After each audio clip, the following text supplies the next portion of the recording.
Hello, welcome back to the podcast. Today's episode is on the subconscious mind, which is one of my favorite subjects. And we're going to be covering some of the rules, or what I was taught, the prime directives of the subconscious mind. And there are around 20 of them, but I don't have 20 hours on this episode to go through them. So I'm actually going to share around five of my favorite ones and the ones that were the most interesting to me, and I hope you find them really interesting as well. So the reason that I love the subconscious mind, especially when it comes to healing and my personal development and all the progress that I've made in terms of my physical and emotional health, is because the subconscious mind governs 95% of your thoughts, behaviors, and physical functions, and it's only 5% conscious. So it is a powerful part of your psyche, and a lot of people, because it is unconscious, subconscious, they don't know that it's actually running the roost and ruling the roost. And if you are trying to change the way that you eat, your routines, if you're just using willpower, you're just using that 5% of the conscious mind. And when we can actually change and rewire the subconscious, it becomes so much easier. So this is where autopilot and default behaviors come from. And a lot of the subconscious is formed when we are young, under the age of 7. So it's not to say that we're screwed for life if we weren't set up for success at that age. We can still rewire the brain because of neuroplasticity. We know that we can create new neural pathways and change old ones if they're not serving us. So this is what I want to talk about today. And by the end of this episode, you're going to understand why I'm obsessed with the subconscious and have done so much more training and education around it. So understanding its rules can help you to unlock transformational personal development, healing, and growth. So I bring this up to my clients, and this is what I incorporate into my one-to-one work now. And this is why I did further training, because I found with a subset of them, I would tell them exactly what they needed to eat to heal, what supplements to take, what practices to add into their routine. And they either couldn't stick with it, they find it really hard, or they would end up self-sabotaging themselves. And this is because we needed to address the subconscious, because if deep down they didn't ever see themselves as a gym goer or a healthy eater, or they always thought that they're going to struggle with their weight because it's something that runs in their family, or they weren't worthy of healing, they weren't worthy of taking care of themselves, these can be really stubborn, limiting beliefs. And because they are what's called our shadow, we often can't see them from ourselves. So it can take someone reflecting that back to you, or you're really getting to a rock bottom state before you realize that. But if you start implementing these things now and understanding how important the subconscious is in your life, then hopefully you don't have to get to that rock bottom state. You don't have to wait till you're in a crisis mode to do something about it. So here are some of the rules about the subconscious mind that fascinated me the most. So number one is that one of its main goals is self-preservation, and the fact that it runs so many functions in the body. The brain and the mind controls digestive function, it controls your immune system, it controls your heart rate, your breathing, your autonomic nervous system, which is your fight and flight mode versus rest and digest. And some of that is within our control.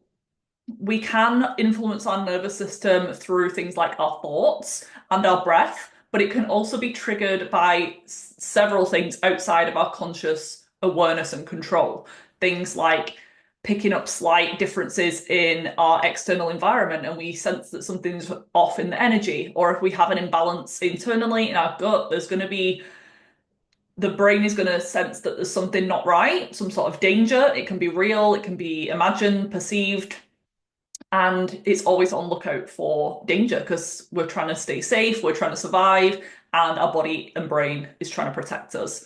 So the subconscious mind is responsible for keeping us alive and maintaining so many different bodily functions. So it's constantly scanning our environment, internal and external.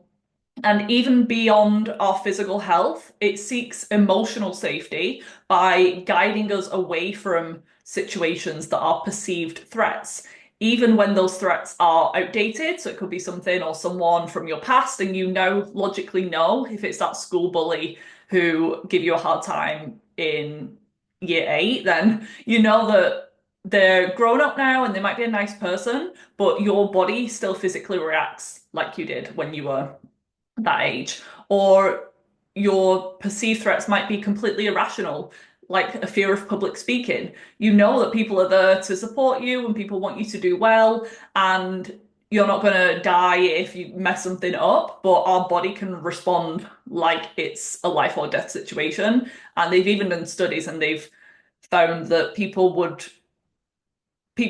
put public speaking above a fear of dying because it's that much of a no for them. And I used to be like that. I used to absolutely hate public speaking, and now I kind of enjoy it. So things can change.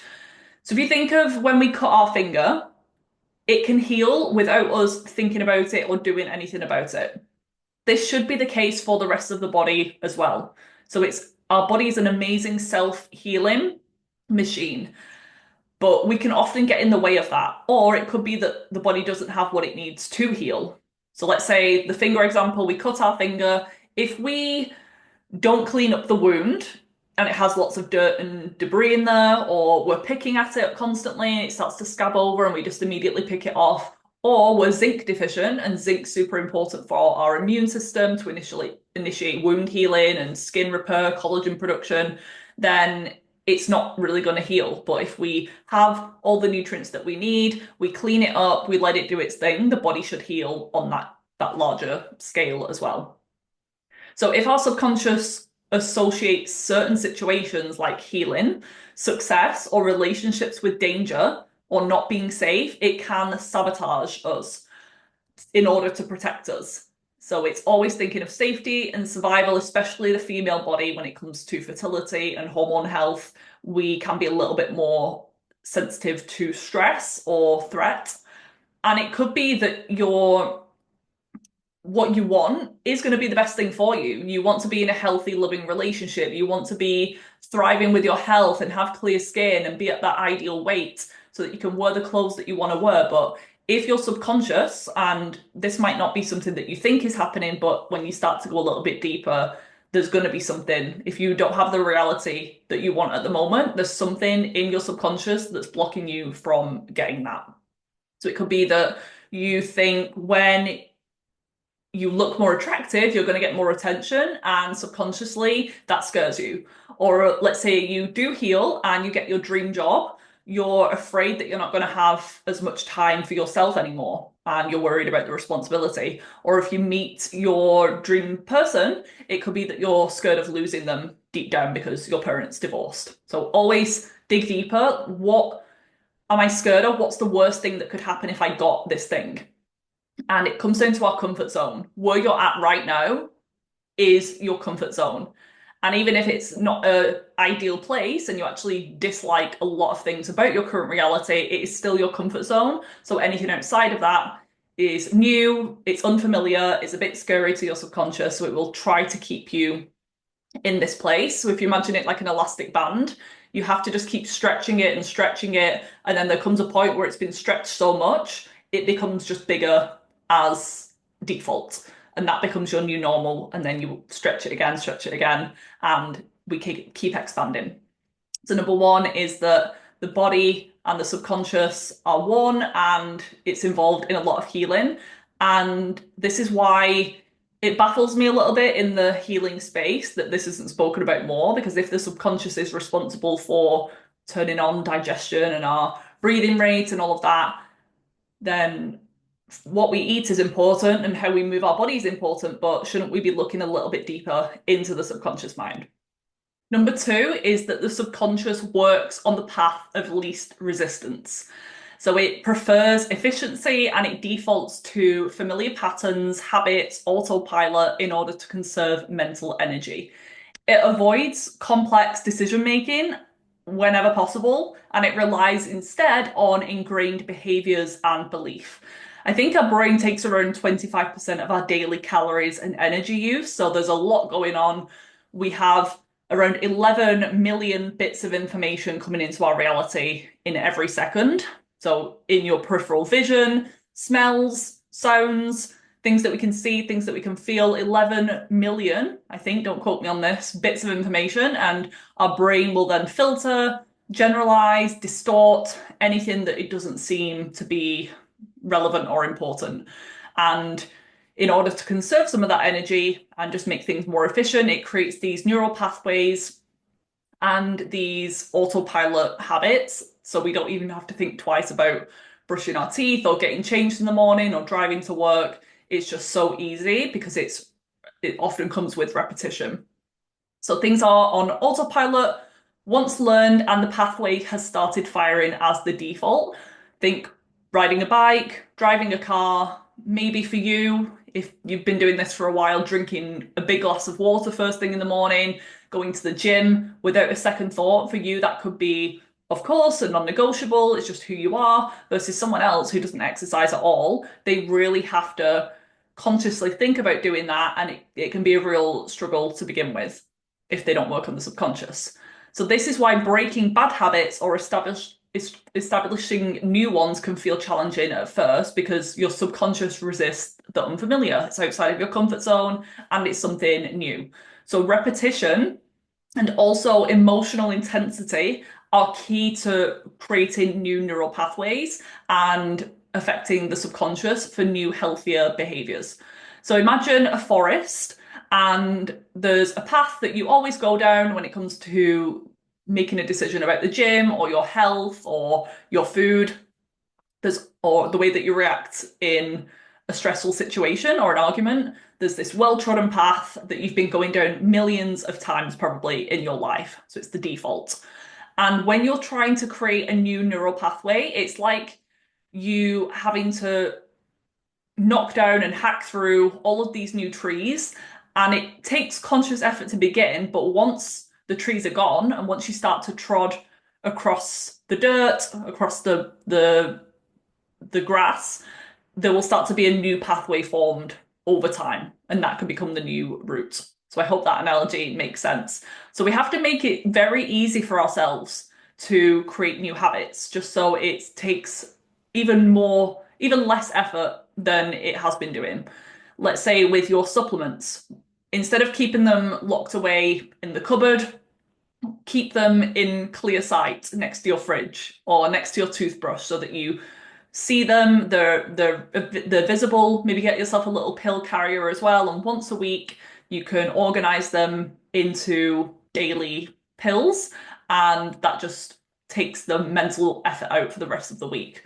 Or if you want to drink more water, make sure when you go to bed you take up a glass of water or a nice water bottle and keep it at the side of your bed so that you see it every morning. If you want to spend less time on your phone, physically turn it off and keep it in another room at the end of the day so it's not tempting you. And you can also add things onto pre-existing habits. This is called habit stacking. So if you already go for a walk and that's really easy for you now and you enjoy it, you could even do a walking meditation at the same time, or instead of listening to a gossip podcast, you could listen to some frequency music or just a high vibe podcast episode. If you're already in the habit of prepping your dinner and making home cooked meals, you could just make double or triple that amount, freeze it, and then you've got meal prep for lunches for the rest of the week. So yeah, make it easy for yourself. So it depends on what you're working on, but think, how can I make this super simple and just not a ton of extra work for my brain and body? I just want to take a quick pause to ask you a really important question. Where do you want your health to be in 6 months' time? More energized, feeling comfortable in your skin and body again, excited for life because you're finally starting to see improvements with your health, or frustrated and depressed because you're still struggling with symptoms, which are taking over your life and stopping you from living life to the full. If you want the first option, you're going to have to do something different. After all, the definition of insanity is doing the same things over again and expecting a different result. If you're DIYing your health, meaning trying to heal yourself through researching, trial and error, wasting a lot of money and time in the process, then you could be sabotaging your results. Would you try and fix your car if it broke and you didn't know what was wrong with it? No. So why are you trying to do it all alone when it comes to the most important thing that we have in our life, our health? Trust me, Actually asking for help and investing in yourself saves you time, money, and a lot of stress in the long run. I know you're probably not getting any answers or support from your doctor. I've been there too. That's why I created my 6-month signature hormone reset package. This one-to-one coaching package offers the highest level of support and transformation as we'd be closely working together to identify and address the underlying root causes of your health issues. Even if you're already eating healthy and taking supplements, there's so much more to healing, so don't feel like you've tried it all. Let me help you figure out what's causing your stubborn symptoms and support your body in healing naturally, which, in case no one has ever told you, is completely possible. Check out my website, which is linked in the episode show notes for more information, and the links to apply or book an enrollment call are there if you want to chat further. If you've been looking for a sign, this is it. Number 3 is that the subconscious actually remembers everything and organizes your memories. The subconscious mind stores all of your experiences, even those that you have consciously forgotten about. It can literally know what you had for breakfast on the first of May when you were 5 years old. And these memories are categorized and linked based on emotional significance rather than chronological order. So something that was a huge life event and really activated a lot of your senses or really changed your life, then you're going to remember that way more easily than just a routine day. But I actually saw a clip of a woman who could remember everything. If you were to say a date, she would remember exactly what she was doing, what she was wearing, and they fact checked it, and it was absolutely true. And I feel like she is using more of a brain that we all have access to, but we don't use. We only use a very small fraction of what our brain has the capability for. So it remembers everything. And especially if there were times that you didn't fully express your emotions, then this could remain in the body. And we'll come on to this next one in a second, but sometimes when the body's only when it's ready, it will bring them to the surface. So it remembers everything, even smells that you've experienced. So let's say you walk past someone in the street and you smell the aftershave that your toxic ex-boyfriend used to wear. It can, you might not in the moment remember where it was from, but a part of your subconscious will activate and you will notice it. Another thing, I'm currently going through a spiritual coaching certification. I'm finding it so fascinating, but some things can even be from past lives. So there are generational trauma that can be passed down. It can affect our genetics or just these memories and sometimes fears that people have in the current day, and it's actually linked to something that's from a past life. So the teacher of the course actually said that she doesn't like having things around her neck because in a past life she was strangled. And I remember being told by a psychic that I went to a few years ago that I was beheaded in a past life. And he asked me, do I have issues with my neck? And I do. I have, I can get trapped nerves and I just need to like stretch out my neck a lot. So really, really cool. And techniques like hypnosis, journaling can help you to access and reorganize these memories. So the ones that are maybe not supportive, but they're very high priority for your body at the moment, you can change them, you can process them so that you'll probably still remember them, but they are moved to lesser importance so that you can have more healing and more clarity. And then somatic therapy is if you need to release those emotions from the body so that you remember the event, but it doesn't physically trigger you anymore and you don't release all of those stress hormones just thinking about a situation, then somatic therapy can be really useful for that. Number 4, I did touch on this in the last one, but the subconscious represses memories with unresolved negative emotions. When emotions are too painful or too overwhelming, the subconscious mind might repress them or suppress them to protect the conscious mind from distress. And because it doesn't feel good in the moment, everything just shuts down. However, these unresolved emotions can often manifest as anxiety, phobias, or physical health ailments. So, bringing awareness to these hidden memories can transform long-standing emotional patterns and could even help you to heal. And that's why we say you need to feel it in order to heal it. If you process your emotions in the moment. Let's say you have a breakup, or you have a car accident, or you lose a loved one. If you just power through, distract yourself, never feel your emotions, and just move on to the next, then you are more likely to suffer down the line. Whereas if you give yourself time to grieve and heal and process and regulate your nervous system, then this is going to reduce the likelihood of your body storing it and it popping up again down the line as a physical health issue. So yeah, let yourself grieve. If you're in shock, let yourself shake. And actually stopping someone from doing that can block the trauma cycle, and it isn't ideal. If you think of animals in the wild, or your dog, when it's stressed, it will shake, and that's its way of regulating its nervous system. It's completely natural. So if you see someone ever and they're shaking, don't tell them don't shake and hold them and try and calm them down. Let them process, because it's their nervous system mobilizing and releasing that energy. And give yourself time to, yeah, feel your feelings. And that, as difficult as it can be in the moment, it will help you so much long term. So it's those unrepressed, unreleased emotions that can be problematic. And again, somatic therapy could help you with that. And then last but not least is that the subconscious doesn't process negations or negatives. So what I mean by that is that the subconscious doesn't understand words like don't or not. It focuses on the content of that thought, regardless of the negation. For example, if you think, I don't want to fail, the subconscious only hears fail. It's like when you say, don't think of a purple elephant, the first thing that comes into your mind is the purple elephant. This is linked to the reticular activating system part of the brain. It's always on the lookout for anything that it deems to be important. And on an energetic frequency level as well, what you focus on expands. So if you are focused on the failure or the embarrassment or the stress, then you're more likely to attract more of that into your reality. So with clients, instead of them saying, I don't want my skin to break out anymore, I don't want to feel tired anymore, you're just putting more energy towards that. So instead, what do you want instead? Do you want clear skin? Yes. Do you want boundless energy? Yes. If you're trying to change a habit, rather than saying that you don't want to go on your phone at night anymore, your subconscious just hears again, phone at night, phone at night. So what do you want to do instead? I want a relaxing, peaceful evening routine where I spend it reading a book. So much better.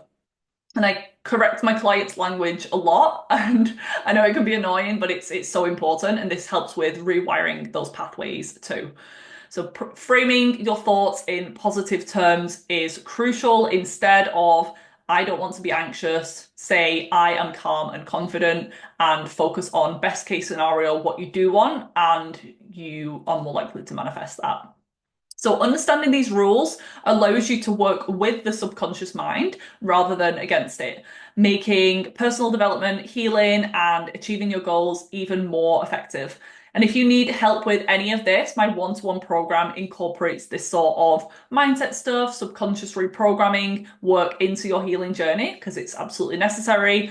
And the hormone reset library that you get access to as well includes hypnosis tracks, meditations, journal prompts, plus our one-to-one sessions you have as well for the most personalization.